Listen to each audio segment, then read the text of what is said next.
दोस्तों इंडिया में animated films उतनी नहीं आती। अच्छी एनिमेटेड फिल्म्स तो भूल ही जाओ। हाल ही फिलहाल में मैंने एक ऐसी एनिमेटेड फिल्म देखी है जिसका नाम है महाअवतार नरसिम्हा। आई एम श्योर आपने इस मूवी का नाम सुना होगा। बहुत हाउसफुल जा रही है ये, और मैं साफ साफ बता देता हूँ, I love the movie, I thoroughly enjoyed it. अब थोड़ा मूवी के बारे में बात करते हैं, उसके बाद मैं थोड़ी उसकी कहानी सुनाऊंगा, फिर मैं बताऊंगा क्या अच्छा था उस मूवी में। सबसे पहली बात, जो प्रोडक्शन हाउस जिसने ये मूवी बनाई है वो होम्बले फिल्म्स करके है, जिसने KGF 1, KGF 2, सलार और कांतारा जैसी ब्लॉकबस्टर मूवीज बनाई हुई हैं। तो ये छोटा मोटा प्रोडक्शन हाउस ने जिसने इस एनिमेटेड मूवीज में कदम रखा है। बहुत ही सोच समझ के मूवी बनाई गई है, और ये एनिमेटेड है जिसपे ये हिंदू माइथोलॉजी बेस्ड मूवी है। ये लाइव एक्शन भी बना सकते थे, पर मात्र 4 करोड़ के बजट पे मूवी बनी है। ये 4 करोड़ के मूवी पे अगर ये लाइव एक्शन बनाते, हो सकता है ये 400 करोड़ से ज़्यादा बजट होता, CGI करना पड़ता, कौन एक्टर्स क्या रोल करता वगैरह वगैरह, हो सकता है तब उतनी बढ़िया बनती नहीं। हाँ, एनिमेशन इसका अवतार लेवल का मूवी का नहीं है, बट आप ये देखिए 4 करोड़ के बजट पे जिस हिसाब से एनिमेशन है, जिस हिसाब से वॉइस एक्टर्स पिक किए गए हैं, कहानी बहुत मज़ा आता है देखने में। अब मैं आपको थोड़ा सा कहानी बता देता हूँ। हिरण्यकश्यपु एक असुर होते हैं, उनका एक भाई होता है, वो भी एक असुर होता है, और भगवान विष्णु उनको मार देते हैं। विष्णु जब उनको मार देते हैं एक बोर के फॉर्म में लेके, तब हिरण्यकश्यप के अंदर एक बदले की भावना होती है। तो वो क्या करता है, वो खुद को भगवान डिक्लेयर कर देता है, सब उसको पूजे। वो राजा बन जाता है और वो सब पे अत्याचार कर रहा होता है। असुर का टाइम जो चल रहा होता है।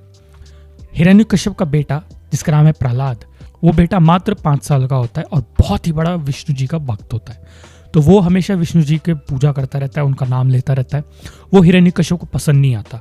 उसको लगता है कि एक दिन बड़ा होके ये, जो भगवान विष्णु ने ही इसको भेजा है, मेरा बेटा बनाया, ताकि एक दिन बड़ा होके ये मुझे ही मार दे और जो असुर का जो समाज है उन सबको ख़त्म कर दे। तो बिकॉज वो अपने बेटे को ही थ्रेट समझता है, तो पूरी मूवी में यही दिखाया है कि हिरण्यकश्यप कैसे कोशिश करता रहता है अपने बेटे को मरवाने की, और हमेशा मारने से पहले उसको जब भी मारने की कोशिश करते हैं, प्रहलाद बच जाता है। और एक दिन प्रहलाद इतना भगवान का नाम ले रहा होता है कि फाइनली विष्णु जी प्रहलाद को अपने दर्शन दे देते हैं और बोलते हैं कि तुम मेरे सबसे अच्छे भक्त हो वगैरह वगैरह। वो सब एक अच्छा सीन है। और एंड में आके हिरण्यकश्यप जब खुद आते हैं अपने बेटे को ख़त्म करने के लिए, मार देने के लिए, फाइनली तब विष्णु जी का अवतार आता है नरसिम्हा करके, जो कि आधा शेर होता है, लायन, और आधा होता है ह्यूमन बीइंग का। अगर आपको ये आपको विजुलाइज करना है तो आप कहीं भी हिंदू टेम्पल में जाएंगे, आपको वो फोटो दिखेगी जहाँ लायन जैसा फेस है, लायन जैसी हाफ बॉडी और हाफ ह्यूमन की है, और वो अपनी गोद पे बैठ के किसी का पेट छील रहे हैं, काट दे रहे हैं। वो फोटो है, वो पूरी कहानी इस मूवी की है। तो ये थोड़ी सी बैकड्रॉप होगी क्या कहानी थी। और जैसे मैंने कि बताया, अवतार लेवल का एनिमेशन नहीं है, बट मात्र 4 करोड़ के बजट पे बहुत बढ़िया एनिमेशन है। आपको वो इमोशंस बड़ी अच्छी तरीके से दिखेंगे। हर कैरेक्टर के वॉइस जिसने भी एक्टर्स की दी है एकदम सूट कर रही है, बिकॉज हम जानते भी नहीं है कौन वॉइस दे रहा है, बट बेहद सूट कर रही है, बहुत बढ़िया से करी गई है।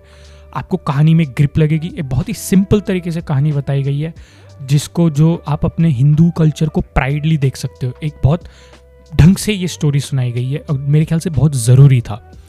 बैकग्राउंड म्यूजिक इस मूवी का बहुत पावरफुल है, हर सीन को एकदम नेक्स्ट लेवल बना देता है। म्यूजिक भी जो बीच बीच में गाने हैं, वो कहानी बेसिकली आगे बढ़ा रहे हैं। वो कहानी सुनाते सुनाते गाने हैं उसमें, तो आप गानों में भी बोर नहीं होगे कि जानबूझ के फिट किया गया फॉर एंटरटेनमेंट पर्पसेस ओनली, वही नहीं है। तो मेरे हिसाब से इस फिल्म की लेंथ भी उतनी नहीं है, 2.5 घंटे से कम की है मेरे हिसाब से, और आप 1 सेकंड बोर नहीं होंगे। शुरू के 5 मिनट में ही आपको इंटरेस्ट ग्रिप हो जाएगा और एंड तक बना रहेगा। और जितना हम यूनिवर्स की बात करते हैं, सिनेमैटिक यूनिवर्स की, बहुत कम लोगों को पता होगा कि ये पहली मूवी है महाअवतार के यूनिवर्स, सिनेमैटिक यूनिवर्स की, जो कि नरसिम्हा से शुरू हुई है। कम से कम 10 साल तक की प्लानिंग हो चुकी है, कौन सी मूवी कब आएगी, कैसे क्या। तो आप ये सोच सकते हो कि जो सिनेमैटिक यूनिवर्स बनाने में कितनी प्लानिंग लगती है। मार्वल ने भी जब वो सिनेमैटिक यूनिवर्स बनाया था एवेंजर्स का, 10 साल लगे थे, और वो प्री प्लान था।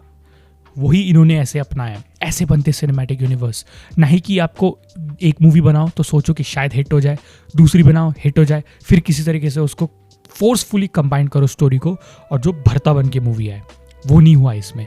तो आगे एनिमेशन और स्टोरी टेलिंग और इम्प्रूव ही होता जाएगा। तो I am very excited for this cinematic universe. बेहद एंटरटेनिंग, बेहद नॉलेजेबल, बहुत ही बढ़िया मूवी है। मैं हिंदू माइथोलॉजी की स्टोरी उतना शायद नहीं जानता है डिटेल में, तो मैं उसकी एक्यूरेसी पे ही नहीं बता सकता कि एक एक डिटेल सही है कि नहीं, पर जितना दिखाया गया बहुत ही रिस्पेक्टफुली दिखाया गया, बहुत एंटरटेनिंग वे में स्टोरी बताई गई है। आप चाहे 5 साल के बच्चे हो या आप 70 ईयर्स के एजेड मैन भी हो, हर उम्र का बंदा ये मूवी देख सकता है, स्टोरी एंजॉय कर सकता है। एंड सबसे इंपॉर्टेंट बात, हुम्बले फिल्म्स की खासियत क्या होती है? क्लाइमैक्स। क्लाइमैक्स इस मूवी का एकदम मज़ा आ जाएगा। जैसे कांतारा में वो क्लाइमैक्स सीन हमें अभी तक याद है, KGF दोनों मूवीज़ में भी क्लाइमैक्स बढ़िया था, सालार का क्लाइमैक्स भी अनबिलीवेबल था। तो जो क्लाइमैक्स का वो जो बिल्डअप होता है और जब क्लाइमैक्स आता है, बहुत ही एक सेटिस्फाइंग सी फीलिंग देता है कि हाँ, मज़ा आ गया मूवी देख के। एंड आई अश्योर यू, आप भी वही कहेंगे जब ये मूवी देखेंगे। Thank you for watching.